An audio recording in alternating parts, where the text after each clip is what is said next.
Hello and welcome to Fangirl Thursday. I am your host, Lynn Shaw, and I am very excited to have a brand new author to introduce to you guys tonight. Her name is Jordan Thompson, and she just had her debut released this week, What Lurks Below. So let's have Jordan pop on and tell us all about it.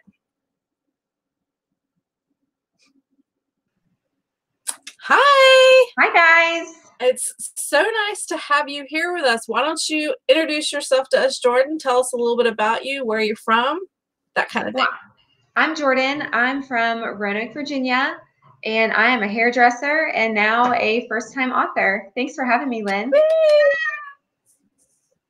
One of us has a cat. It's not me.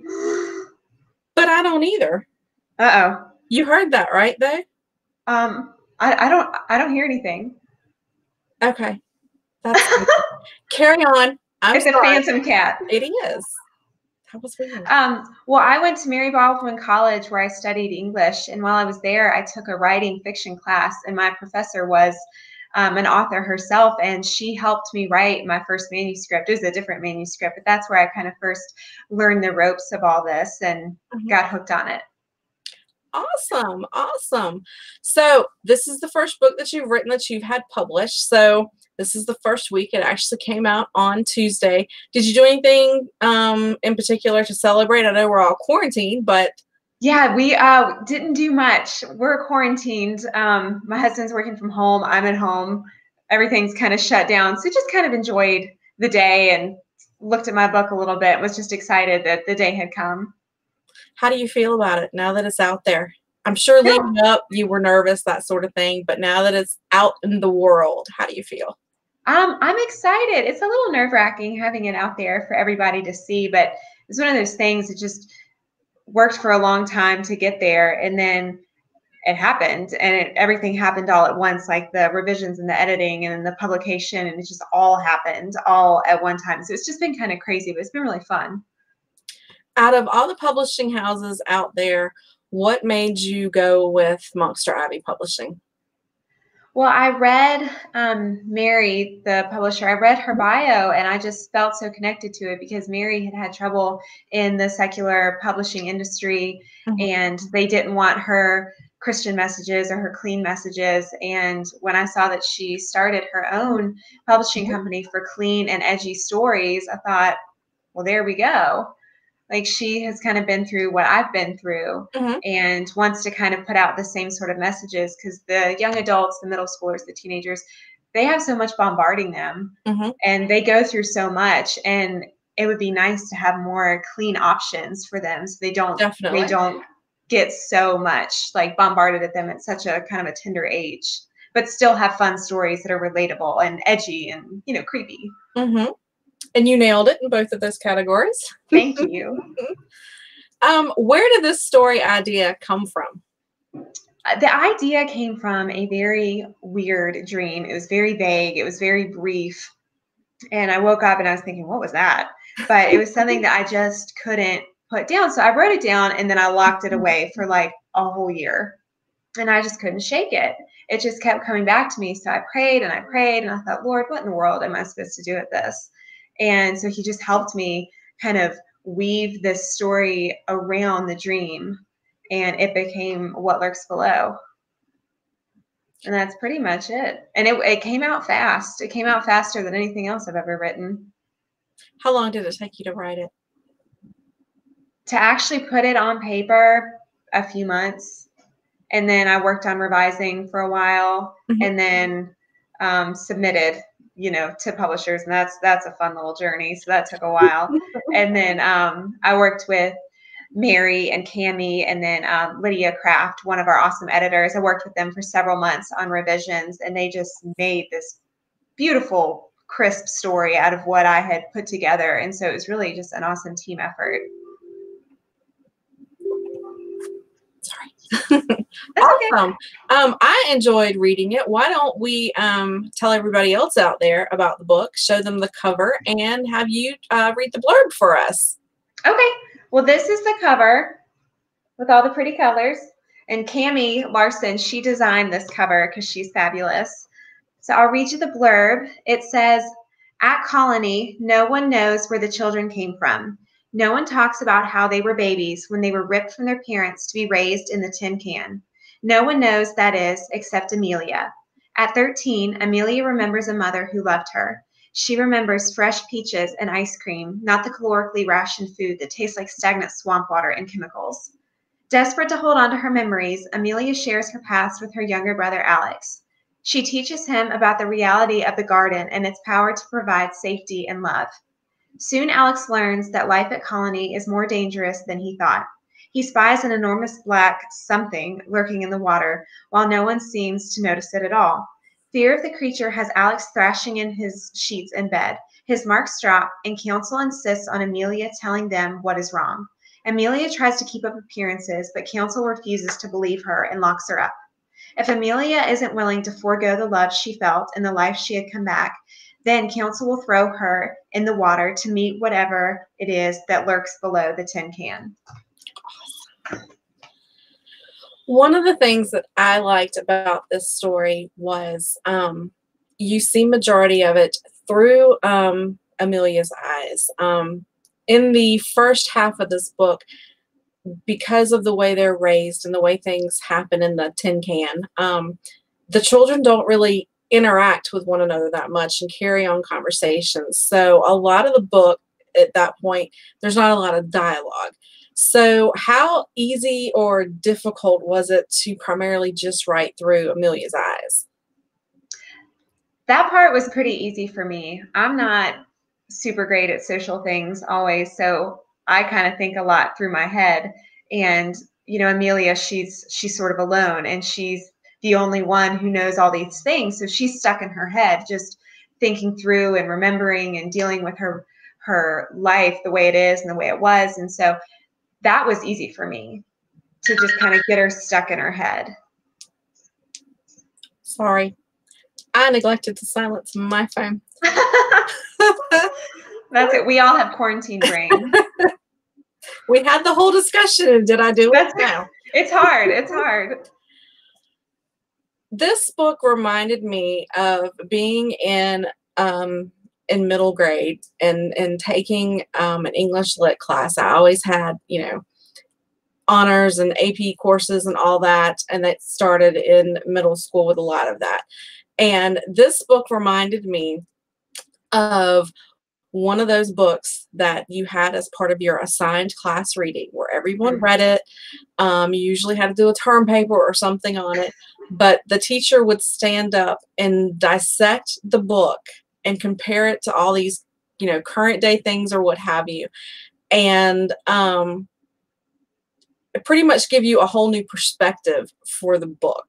And that's kind of what this reminded me of, sort of like Lord of the Flies or something like that. And how would you feel if your book became required reading for a group of kids? I think it'd be really exciting to see kids kind of take this journey with Amelia, but I hope that it would feel relatable and exciting, and not feel like, oh, we got to read this again. Like, I hope it's something that they could enjoy, and you know, like it would be an adventure for them, like it was for me. At the end of what Lurks Below, you give a synopsis of what the book means to you, and it gave me a whole new perspective on the story, and definitely some tongue-tied, gave me some food for thought. What do you hope readers take away from your story? I hope they take away how important it is to cling to those beliefs that, you know, that we hold most dear, even when it's hard and people are trying to maybe convince us otherwise, or we feel so alone, like nobody else, you know, believes the way we believe or loves what we love, that there's still a way to hold on to it and to keep it alive. And that's what Amelia did. You know, she had to share it. So she shared it with her brother, so that, you know, he could have a chance to love the way she loved and experience, you know, what she experienced. I think that's important for us. I think that no matter how many lives she had, she hung on to that soul. That was the one constant. And it really added depth to the story. And I would say to anyone who picks this book up and reads it, you and I have talked about this. It was a little weird at first when I picked it up because it's written differently. You're used to a lot of dialogue and you're telling and not showing and that sort of thing. So it was a little different, but there's a moment where it all comes together and I was like, aha. And then I wanted to hold my finger there and thumb back to chapter 1 and start all over again because the clues are there for the big aha moment. And I kept thinking, oh, that's something I need to remember. And I was right. Those things, they had a point, they had a purpose, and it all came together. And I'm vague booking, but I have to be because if I say too much, it will spoil the story. But for anyone who picks it up, if you're a little, maybe, I don't want to say put off, but maybe the style is just a little different from what you're used to, it's worth it to stick with the book. It all comes together in chapter 21. And when they make their journey through the forest, your description of the forest, the shadows, and the bewitcher was amazing. It really brought it to life. I felt the chills, the goosebumps. That was probably my favorite part of the entire story. I think that's one of my favorites too. I think it's a very real representation of what we all go through at some point with all the creepies, because you got to have the creepies. Okay, guys, if you want to post any questions or comments that you have for Jordan about her very first debut book, What Lurks Below, go ahead and post them for us, and we will get them up and over to Jordan so she can answer them for you. I'm going to stroll through real quick just to see who we've got with us. Hello, Nicole Harris. That's a new name for me. She must be your friends. She is my cousin's wife. Okay, we have Nicole Harris. We have Brad Harris. We have author Melanie Gilbert. We have Jenny Bynum, who is a blogger with Black Words, White Pages. And Mary's with us tonight, too. Yay! We also have another one of your pub buddies. And we have Angela Myers. Angela says she can't wait for you to come and tell the kids about your book this fall. Awesome. Now, that will be, you'll have to let us know if you go and speak or what exactly I definitely will. Angela is she was my middle school English teacher, and now at the same middle school, she is the best librarian ever. Awesome. So she's taking care of all the kids while they're out of school. We also have, let's see, Lisa Puckett is with us. That's my mom. Hi, Mom. Hi, Mom. New faces, new names. Awesome. Christiana's with us, too.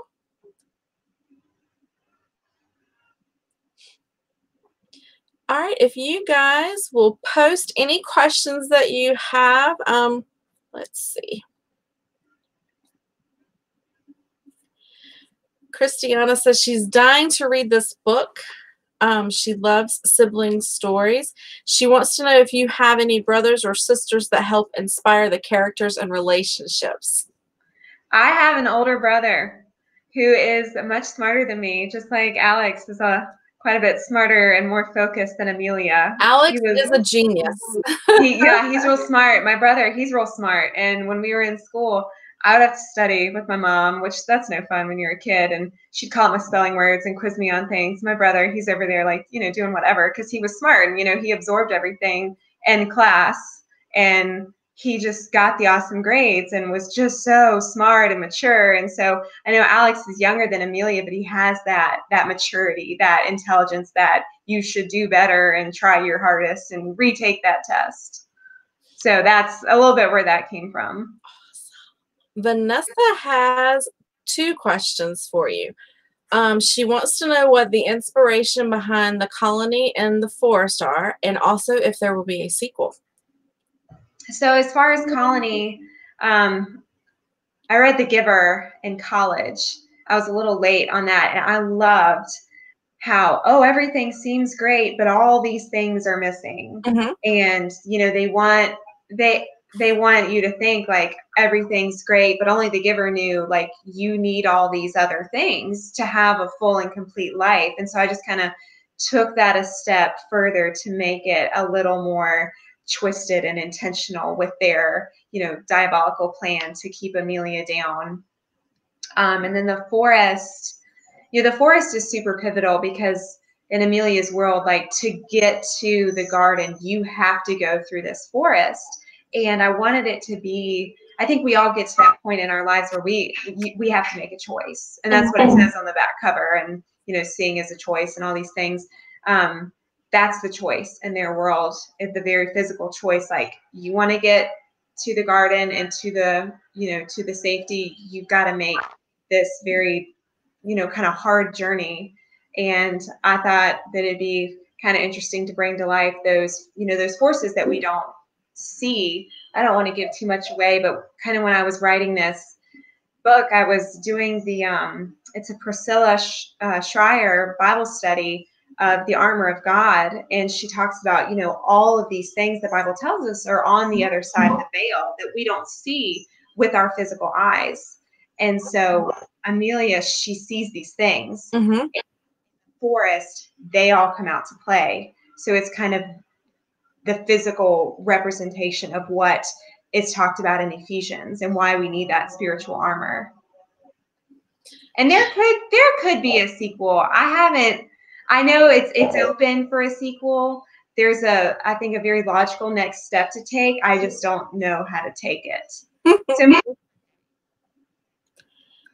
we have Kelly Martin with us as well. Kelly, I'm sure your ears were burning because before we went live, we were doing like a little behind the scenes little chat. Yeah, we were gabbing about Kelly. Yeah, we were just getting comfortable before we came on and everything. And I was showing off my shelf of Kelly back here and talking about how you write demented stories, but you're a sweet little Christian girl. And, you know, but hey, we love them, so we don't care. Keep writing. Yes, yes. Keep writing, Kelly. Kelly wants to know where for the really cool cover came from, and if you had any input or if it was all just Cammie and her magic. Nope, it was all Cammie.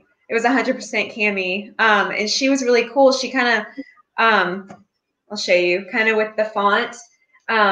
This right here, we thought kind of brought out the whimsy, or she thought, I mean, I didn't do anything. It kind of brought out the whimsy, and then the purple for like the fantasy and all that stuff. What I think is cool is, this may not make any sense. I thought the L, the bottom of the L, it kind of reminds me of like a whale's tail or like the bottom of a curvy sail ship. Water. Yes, just like that. And so we thought that kind of, after she picked this font, I was like, well, that kind of ties in the water and the nautical, you know, elements. And so, but that was all Cammie. I contributed nothing. She does a great job. Madison Puckett wants to know, what was your favorite chapter to write? My favorite chapter, the stories.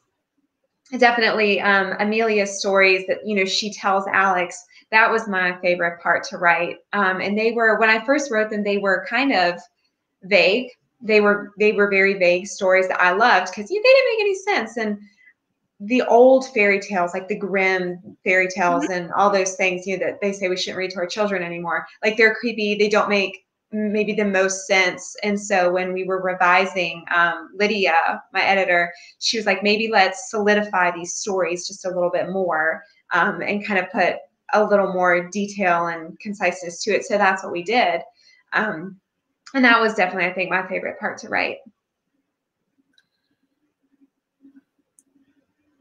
I think I embarrassed Kelly about my shelf of Kelly.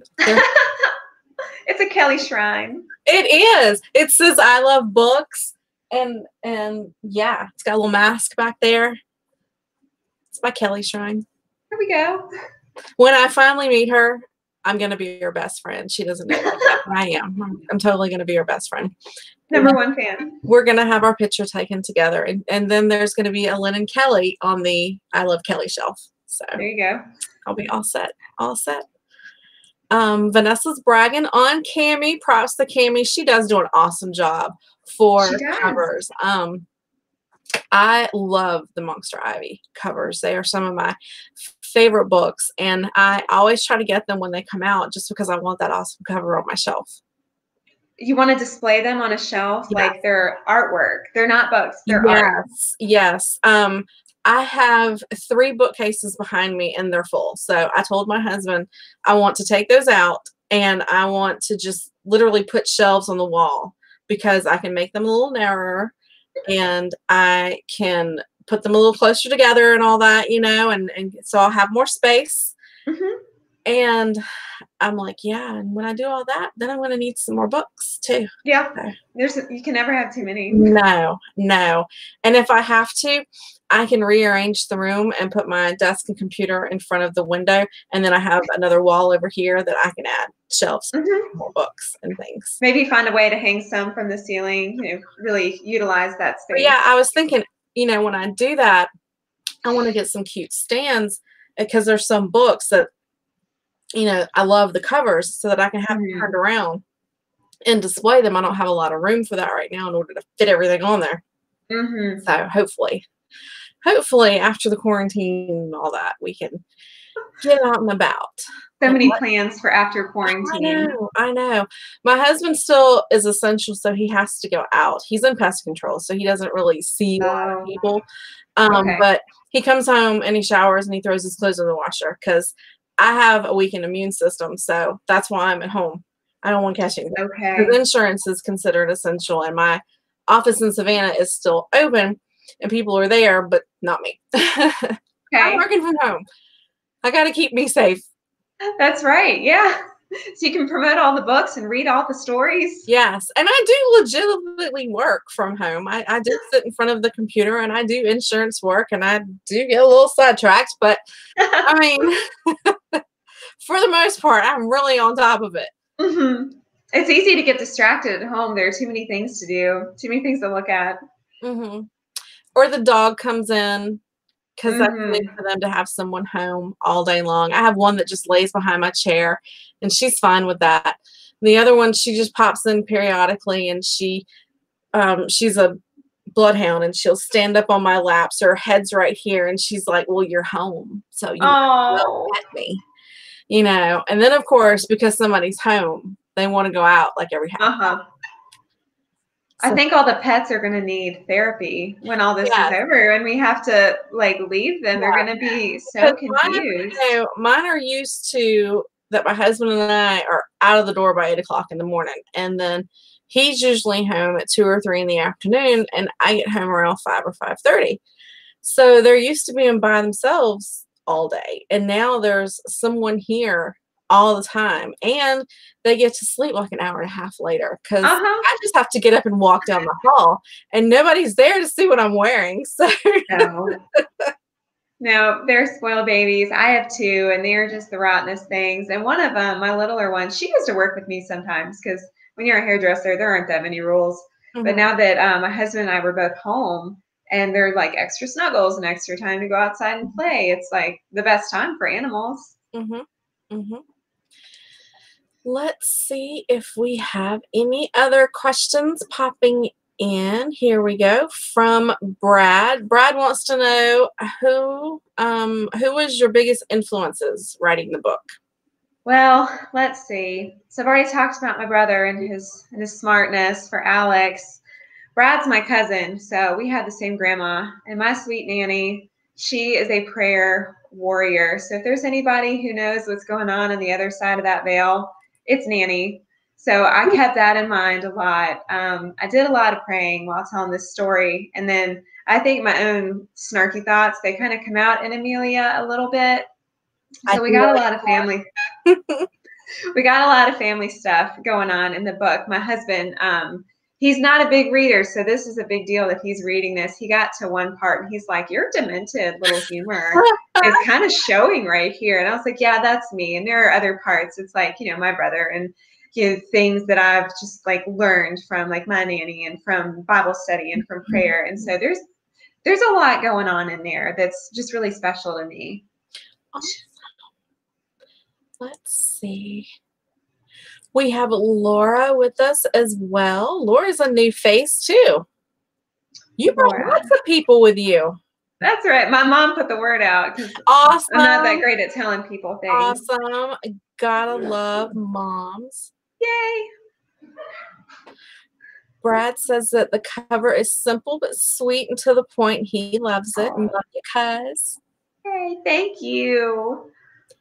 Let's see. Here we go. Laura wants to know what made you decide to write dystopian. I love dystopian. I think it's awesome and creepy and totally weird because a lot of these things that we read about, they are super plausible worlds that we live in. Maybe not all of what lurks below because there is like a bit of fantasy, but like, the Hunger Games and oh gosh, this isn't a book, but that scary movie where you can kill people one night a year. The Purge. Yes, The Purge. Yeah, I can't do The Purge. It freaks me out. But those stories, I think they're so interesting because our society is so fragile. You pluck one right chord and we're just, killing each other over, driveway lines. And I just think it's so interesting to read dystopian. And then I love fantasy too. So to maybe kind of weave a little bit of that in was fun for me. But I just think it's fascinating. We've got some new faces popping in. We have Diane Morris. Hi, Diane. We have Leslie Rigsby. Hey, Les. And that's as far as Facebook has updated us for the moment. If you guys have any other questions, this has been great. Lots of new faces out there. I love having new people come in and check out the show. If you guys are not familiar, I'm Lynn Shaw of Two Girls in a Book, and I do this every Thursday. I have a Fangirl Thursday. I try to have an author come on and talk about their new release, do a review of that book and kind of an author spotlight. And then at least once a month, I come back in and I do a monthly wrap up and I talk about all the books I've read that month, what I loved, what I didn't love, audiobooks, the whole 9 yards. So if you guys like what you saw tonight, you want to keep up with things that are going on with Monster Ivy Publishing, because I love those guys. I'm always promoting for them. Make sure you give a like and a follow to the page. If you want to check out my reviews, if you want to check out my blog, you can find all that information just by Googling Two Girls in a Book. My blog is twogirlsinabook.com. I'm on all social media as Two Girls in a Book, and I'm also on Goodreads as Two Girls in a Book. Crystal is my partner in crime, and she also read your book, and she's posted a review for it as well. Yay. And on release day, we did a spotlight on the book and our reviews on the blog. I'm not sure if I got you tagged in that or not, because sometimes Facebook won't let me tag you. I don't know why, but I have trouble with Facebook, and I've only just recently gotten Instagram, and the first time I tried to use it, I did it wrong, and Mary was so nice and sent me a nice message to tell me that I did it wrong, and so I've had to figure it out, so no worries. Yeah, it's a little daunting, and there's so much out there and so many different places to promote yourself and things to get involved in. And I'm so glad I got to be your first official. Yes, thank you. I'm so excited to have been here for that and to share the moment with you. I think it's a great story, and I cannot wait to see what else we get from you. Is there anything that you're working on or anything that you're planning, or are you just sitting back and soaking up the moment? Nope, I'm working on something new, something that Mary took a look at before what lurks below, something that needed a little more work. It was actually the first manuscript I ever wrote that I got a little carried away with, so it needed some trimming. So I'm working on that during my quarantine. When you can't cut hair, why not write books? Absolutely. So I have more coming. Yeah, and I just so appreciate you having me on. This has been so fun. I have enjoyed it immensely. And see, I told you not to be nervous. Yeah, I was a little nervous. But that's okay. We have another comment from Mason Puckett. Do you have any other story ideas hidden away? So Mason, that's my brother. He tried to read the script I'm working on a million years ago. When I started it, it was this horrible chicken scratch in a notebook, and he wanted to read it. So I gave him the notebook, and he was like, I can't read this. It's like, your handwriting's horrible. So it'll be hopefully pretty and in book form one day, and he'll get to read it for real. I'm pretty sure I referred to your brother as Madison earlier when I was strolling through, and I'm very sorry for that for both of you. And you just let me stroll right on by that. I appreciate that. You are not the only one. It's the I in the middle. It throws people off. Well, and that's why when I look back at it, I kind of I thought, yeah, that I said that so wrong last. That's okay. So it happens. Oops, I'm sorry. I promise you, it's not the worst thing I've done on here. Let's see. We have a comment from Nicole. Nicole Pendleton says, "Yay! Okay, yay! Nicole's here." I have babysat Nicole's kids for the last five and a half years. Awesome. Well, apparently, Eva is watching, and she wants to know your best advice for someone who wants to write their own stories. Hi, sweet Eva. My advice would be to just write it, to take one of those pretty notebooks. I know that you're always drawing in and make that story, because it might be something that you pick back up in 10 years and make into something super beautiful for the whole world to read. And I would be Eva's very first reader, maybe next to Mom, but I would be there with bells on to read that story. Eva is the sweetest fourth grader in the whole world. Awesome. And she could definitely write a book. Well, thank both Nicole and Eva for joining us tonight. I appreciate that. We have another question from Vanessa. She wants to know if you've always written stories or if this is something new.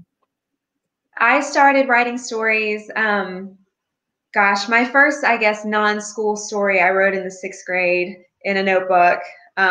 It was awful, but to me, being 11, it was so cool. It was about these girls who got locked in at the mall, and they had this like all-night shopping spree, and there was like an evil janitor and just lots of mischief. And for me, it was so fun. And so it just kind of evolved from there, and I just kept writing. Melanie says I just asked her question, but I don't know what her question was. Oh, Melanie, no. I must have missed it, Melanie. You'll have to prompt me in there again what your question was that I already asked. She may be talking about the fact that I called your brother by the wrong name. Oh, no. I swear you're not the first. She's been watching from the beginning, and she would have noticed.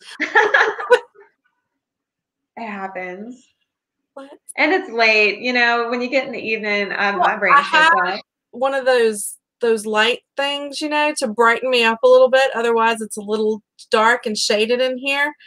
And so it's a glare right here. So I kind of have to maneuver a little bit. And, you know, at first glance, it looks like Madison. I'm sorry. It kind of does. It's the stray eye right there in the middle. It's going to be like the new ongoing joke now. Your brother will always be Madison to me. That's fine. Let's see. Christiana wants to know if your characters have cute hair. They have cute hair. They have, well, Alex, part of the problem with his hair is in the crown, there's a sprig that sticks straight up that Emilia's always trying to pin down. And that's a big problem with people like my husband. He has a double crown, and I see it with little boys all the time at work. You know, they're kids and they don't care, and their hair sticks up like a rooster, like right here. And you know, their moms, they want to paste it down, and the kids, like, they don't care. And so I thought that would be kind of fun to throw in with Alex, that he's got that horrible rooster double crown that moms just hate. Apparently, Christiana's sister is a hairdresser as well, so she makes sure that all of her characters have great hair. Oh, that's a good one. That's fun. Hair is a mess. It does whatever it wants. Several people throwing out their love to you as well. I think this is so awesome that your family has really showed up for you. That is just awesome. My parents called me outraged last night at 9 o'clock, which I normally don't even stay up till 9 o'clock. I guess they saw my post. They're like, why didn't you tell me? Sorry. So they were a little late to the game, but they showed up. They got my grandma, Mimi, they got her all set up too, so she could watch where she lives. She's quarantined, a couple hours away. So, we could all be together. Awesome. I'm so glad. I feel so special to be a part of this. Yay! Thank you so much. Let's see. Melanie said she was going to ask what you were working on now, and she was in the process of typing it when I asked. So okay. Yeah. I'm hoping, my goal, I've talked to Mary, I'm trying to get this other manuscript polished by the time quarantine's over, which, in Virginia, who knows how long this is going to last. I'd like to be able to let Mary take another look at it before, I have to go back to work and have a real job. Putting on real pants. In contact with my hairdresser, and I'm like, as soon as it is lifted, the first weekend, that first Saturday, 9 a.m., put me down. Yes. Because the end of March, 1st of April, I was due for my maintenance to go in for a good trim, and I have highlights, so to get it doctored a little bit. Oh, yeah. So I haven't been. My hair is like 2.5 inches past my bra strap at this point. Oh, no. So I need, by the time I get there, I'm going to need 3.5 inches taken off. I'm going to need some serious color. I have all those little pencil sticks to like cover in my grays right here. And so I was in there tonight with my hair pulled back and my little, crayon. Yeah. Crayon. And I'm like, it's down to a nub. And I'm like, well, I can't go to Walmart and get another one. Yes.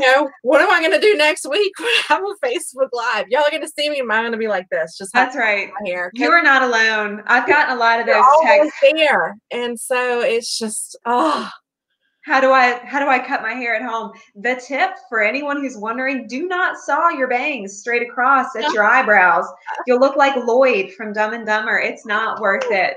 Swoosh it to the side. Have a side bang. I know. My husband is going crazy because he hasn't had his cut in about a month, and it grows super fast. And he's like, this is driving me nuts. And I keep running my fingers through it and looking at it, and I go, I think I could trim that. But he has not braved that yet, and I don't blame him. I really don't. Maybe just trim up the ears and then throw on a hat. And we all look horrible. He's been doing the hat. He's like pushing it behind his ears, and I'm like, I'm pretty sure I can get the ears. If nothing else. Yeah, and so he's like, I have to adjust my hat to fit all my hair in there. Hey, tell him at least he has some hair to shove under the hat, because some people don't. By the time this is over with, I'm going to be sitting on my hair. And I have a lot of hair. If it gets much longer, the headaches are going to kick in. They will. I'm like, I keep posting on my personal page, people stay home because I got maintenance that needs to be done. I need my nails done. I need my hair done. I'm messing with everything. It's a real struggle. We do. If we just stay home and do what we're told, just like children, the best thing I've read about quarantine, it said, can everyone please just do as they're told? Because I feel like a kindergartner who keeps missing out on recess because two kids don't listen. Yes. I have been home since March the 17th, and I've left twice. Once was for a doctor's appointment. I have rheumatoid arthritis, and I get infusion treatments. So I had to go in for that. And I literally had to sit in the parking lot and call into the doctor's office and tell them that I was there. They came out with a little whiteboard with my initials on it and held it up. And I was like, I'm the only one in the parking lot. Who are we waving down? And so I go in, and normally, you go in a room and there's like 6 or 8 recliners in there, and everyone sits together. We have a flat screen. We can socialize. We can read. We can do whatever. No, I got stuck in a room all by myself. Oh no. And a little squishy chair, and they rolled the little table over to me, so I had something to prop my arm on. And she's like, I'm gonna have to leave you, Miss Shaw. Are you gonna be okay? And I'm like, I got a book. Yeah. Oh god. Thankfully, the infusion takes 20 minutes, so I was in and out of there. But I was like, that was so weird. I read, so I didn't care, but I was just like, wow. It's a lot of alone time. Yeah. A lot of alone time. And then last night we decided we would try to support, because we live in a small town. So we thought, okay, we'll go support a local restaurant and we'll pick up some food to go. And I was like, okay, we've got the hand sanitizer. When we take the food home, we've got to take it out of the containers. We've got to throw everything. We have to decontaminate and all that before we can eat. We're going to do this. We're going to do this. And then we get to town and I'm like, I want Chinese. Well, the Chinese restaurant was closed. They have gone on lockdown. And I'm like, seriously? Oh, no. We got Mexican. But you know, when you got your heart set on Chinese and then you go and have Mexican, it's just not the same. It's not the same thing at all. Everything takes longer. Like going to the grocery store, and I hadn't even thought of this until my mom told me, you got to wipe everything down. Because, you know, everyone's been in there coughing and spitting and touching everything. And so I go to the grocery store, you know, get all the stuff we need for the next, like, you know, million days. And then I wipe everything off and I wipe it off and I wipe it off. And then I put it down. And then it's like, well, now the counter is probably contaminated. And did I actually get every little spot? It's like cycle. Yes. The Lysol can has become my new best friend. My husband ordered some jeans and they got delivered. And I'm like, that dude was not wearing a mask and he didn't have on gloves. And my husband just picked up the package and he tossed it on the couch. And I'm like, what are you doing? No. And so I get the Lysol and I'm spraying the package and I'm spraying the couch. And he's like, are you serious? And I'm like, what if you kill me? Yes, I'm serious. Oh, my goodness. I mean, it's so, you know, 2 months ago, I would have never thought about doing that. So it really is. It's nuts. But we have got some more people that have popped in here with us. Mary Egger is with us. She is an aspiring author as well. Oh. And she's friends with Melanie. So that's where I know her. Okay. Thank you, Mary. I appreciate the compliment. I need them these days. I was feeling pretty rough before I came on. I had to literally go and curl my hair. And I don't have any hairspray, so I literally had to curl my hair like 30 minutes before I came on here. Oh, yeah. Got to have that hairspray. Mary Gray has a question for you. She wants to know if you write in silence or if you listen to music. You know, a little bit of both. It kind of just depends on my internet connection. We live in the boonies, and we don't actually have internet. I'm at my parents' house now because I was afraid that our hotspot wouldn't work. So a lot of times I do turn on music. I like the Hans Zimmer radio on Pandora. It plays those beautiful movie scores, you know, like from Harry Potter and the Chronicles of Narnia and Lord of the Rings. And I just think it's so, it's calming, but it's also inspiring. And so I like to listen to that. But if Pandora's not working, we get a whole lot of silence. And that's okay too. Mary Edgar wants to know if you write your ideas out on paper or if you just type, or what do you do? I usually start with an idea and I'll kind of like for What Lurks Below, I wrote down the dream that I had. And then when I picked it back up, I kind of wrote just like that first page of the book. And then I'm not great at like plot outlining. I'm more of a bullet point. So I made a bunch of points that I wanted to cover and to kind of wrap my head around the story before I started writing the rest of it. And that kind of helped me. And then Mary actually turned me on to an excellent book that would be great for anyone, but especially an aspiring author. It's Story Engineering. And I cannot remember the name of the author, but if you type it in on Amazon, Story Engineering, it is there, and it will save you a whole lot of time. It kind of keeps you from overwriting and putting in all that fluff and the detours, the rabbit trails that make no sense. And then you have the wonderful, wonderful publisher that's like, this needs to be trimmed down like 40,000 words. So if you kind of read that first and grasp, it'll save you a whole lot of time and tears. Yeah, it will. So that one's kind of helped me pull myself together and be a little more concise. Awesome. I think I probably missed some of the people that were popping in and wishing you well and all that. So make sure you scroll back through because you had a lot. I will. And sharing some love. So I want to make sure you do get to see all of those. Yay. Before we wrap this up, if there's any last minute questions or comments anyone wants to make before we wrap this up, go ahead and get those in now.